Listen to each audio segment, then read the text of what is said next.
Bro imagine ఫ్యూచర్లో మన love కూడా యాప్ డిసైడ్ చేస్తుందంటే ఫస్ట్ మనం నవ్వుతాం కదా. బట్ లిక్ మూవీ ఎగ్జాక్ట్లీ అదే కాన్సెప్ట్ని సీరియస్గా చూపిస్తుంది. స్టార్టింగ్లో స్టోరీ 2040లో సెట్ చేశారు. Full chill vibe, comedy, love setup స్మూత్గా ఉంటుంది. బట్ ట్విస్ట్ ఏంటంటే మన హీరో జెన్యున్గా లవ్ చేస్తాడు, హీరోయిన్ యాప్ని నమ్ముతుంది. So instead of trusting love, she trusted the algorithm. Breakup. ఏయ్! ఏంటి ఆ?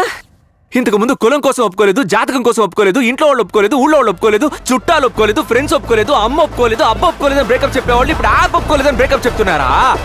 ఏంటి డిజైన్ గా ఆలోచిస్తున్నారా ఎలా బ్రేకప్ చెప్పాలండి?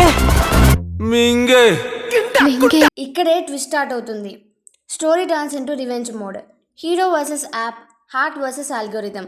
కానీ ఇక్కడ ఓవర్ కాంప్లికేటెడ్ కాదు, స్టిల్ ఫన్ మెయింటైన్ చేస్తారు. క్లైమాక్స్ రీసెంట్గా ల్యాండ్ అయింది. పర్ఫార్మెన్స్ గురించి చెప్పాలంటే హీరో న్యాచురల్, ఎక్కడా ఓవర్ యాక్ట్ చేయలేదు. హీరోయిన్ డీసెంట్గా పర్ఫార్మెన్స్ చేశారు. సైడ్ క్యారెక్టర్స్ కామెడీకి బాగా హెల్ప్ చేశారు. ఎస్జే సూర్య స్క్రీన్ ప్రెజెన్స్ అసలు నెక్స్ట్ లెవెల్. సాంగ్స్ ఓకే, కానీ బీజిఎం సీన్స్కి మంచి సపోర్ట్ ఇచ్చింది. విజువల్స్ క్లీన్గా చూపించారు, మనం 2040లో ఉన్న ఫీల్ వస్తుంది. ఓవరాల్గా movie sweet and simple, over drama కూడా లేదు. కామెడీ అండ్ డిఫరెంట్ కాన్సెప్ట్ కావాలంటే డెఫినెట్గా ట్రై చేయొచ్చు. హెవీ సైఫై ఎక్స్పెక్ట్ చేస్తే కొంచెం డిసప్పాయింట్ అవ్వచ్చు.